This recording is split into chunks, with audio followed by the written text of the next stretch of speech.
I think the strike is good. The staff are treated appallingly. They're not allowed any water. If they're caught drinking water at work, they are fined $100, and they only get paid $2 an hour.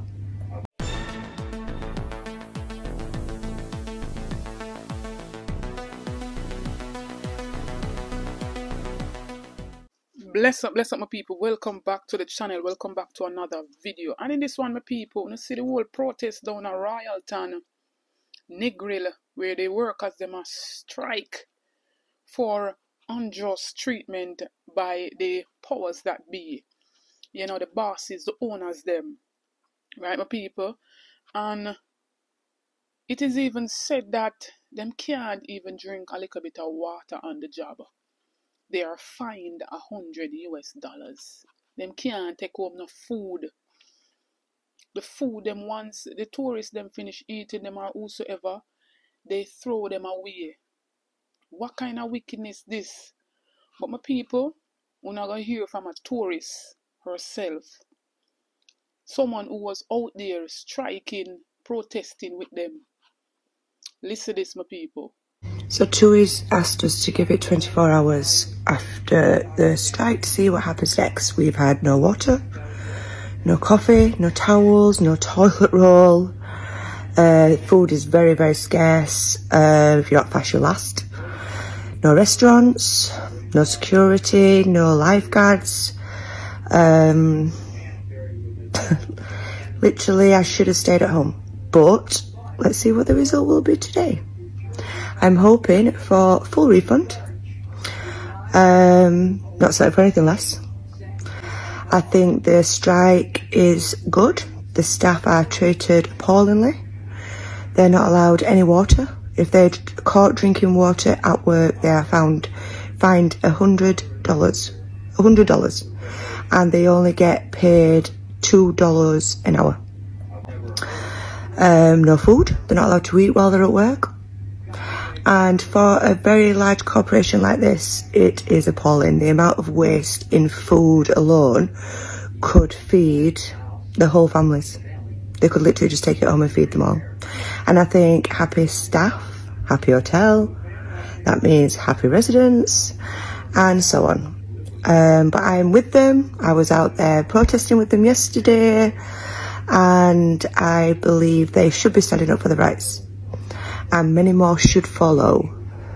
But let's see what TUI have to say today, because all I got yesterday is thank you for your patience and your understanding.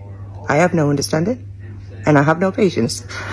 I think it's wrong on TUI by putting hotels for sale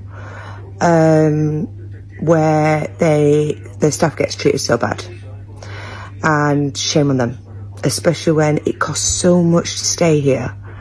You would think they would benefit from that. We always fetch tips, a lot of them, and we always look after the staff every time we come. Many of them are friends, and I would like to call family. But unfortunately, we can't tip everyone. Let's see what happens today. Update. So good luck to all the staff who are currently in a meeting regards to hopefully wages and being treated better.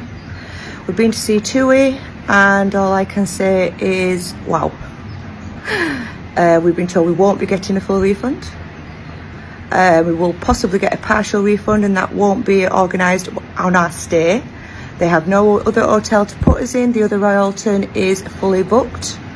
And they are yet again waiting for another update from the hotel manager of what will be happening next. So in total, it will be 36 hours just from the strike, not from the 4 days prior, when there's been hardly anything available on the menus, no fridge refills, and unhappy staff. Very rude, the TUI. She told my husband to, what did she say? Be quiet. Be quiet. I can understand the stress. However, 24 hours on holiday is like a full week when you've spent so much money. So it's okay for them to go back to their little hotels while we're sat here with still no toilet roll, no towels, no clean bedding, no housekeeping, no room service, and I still haven't seen a bottle of water. And my people, this is more than modern day slavery. This is slavery to the highest degree. How can somebody find somebody for drinking little water? So the workers, them not supposed to get no break. So if you even come and them depend them break and I drink little water, you find them 100 US and they're only making $2 per hour. Me no wrong the workers them strike. Sorry that the tourists them a feel it. But the good have to go suffer for the bad in a case like this. But my people, I want to hear from the opposition spokesperson on tourism and linkages, Senator Janice Allen. As a spokesperson and shadow tourism minister for tourism, I am compelled to address an urgent matter that has come to my attention regarding the ongoing strike by staff at the Royalton Negril Hotel. This strike stems from long-standing issues that have significantly impacted employee morale and working conditions.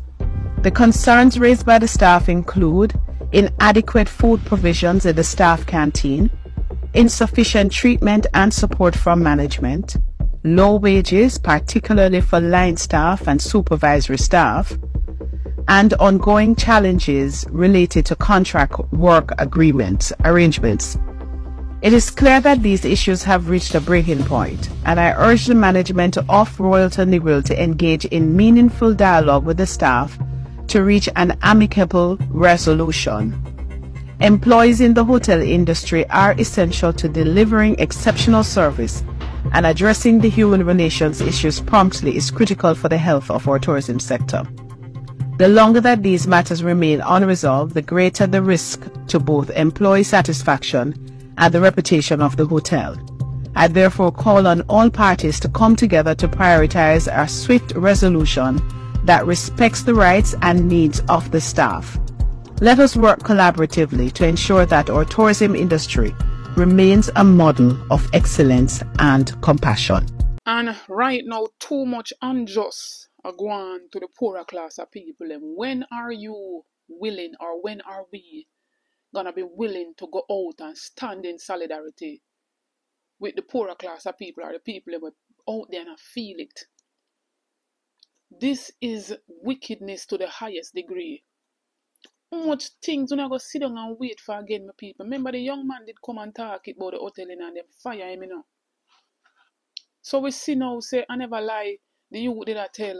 But from the get-go, me did believe because them don't treat them good for true. Too much people can't tell the same lie. And now in this segment, my people, another mass shooting occurred at a football match in Harborview, Rockfort area, my people, and it is revealed that 5 men were killed in that attack. Superintendent of Police Tommy Lee Chambers, the head of the Kingston Eastern Police, said that the shooting happened sometime after 8 p.m. Right? And my people, I hear my phone and ping off last night when I check a stack of my people, and send me the video, and I tell you, say, when I see the video, my people, I'm shaking up. I'm shaking up. If you see how we are kill off one another like dog.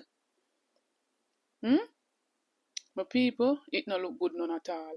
And I believe this is the 4th mass killing, or may not even account correct, maybe a more. But drop it in the comment section, my people, and tell me what you think. This no look good none at all. And so the police them saying that it's too early to determine whether or not this is some gang-related warfare. And then me hear about another incident again, but I'm going to hear it from Mr. Jeffrey Tavares himself, my people. And when you can run, go over him channel, go subscribe to him channel as well. Hear this. This is Make We Talk breaking news. News coming into the Make We Talk News Center. 2 men were shot and killed at the intersection of Orange Street and North Street in downtown Kingston an hour ago. That's 2 men were shot and killed at the intersection of Orange Street and North Street in downtown Kingston an hour ago. As soon as we get more news, we'll pass it on to you. A bloody week in Jamaica. And now we're seeing the MP of East Kingston and Port Royal, Philip Palwell, condemning the deadly shooting in Rockfort and basically calling the people for peace, for unity, for togetherness. to curtail this crime and violence. I am deeply shocked and saddened by the senseless act of terror that occurred in Pleasant Heights, Rockfort on Monday evening.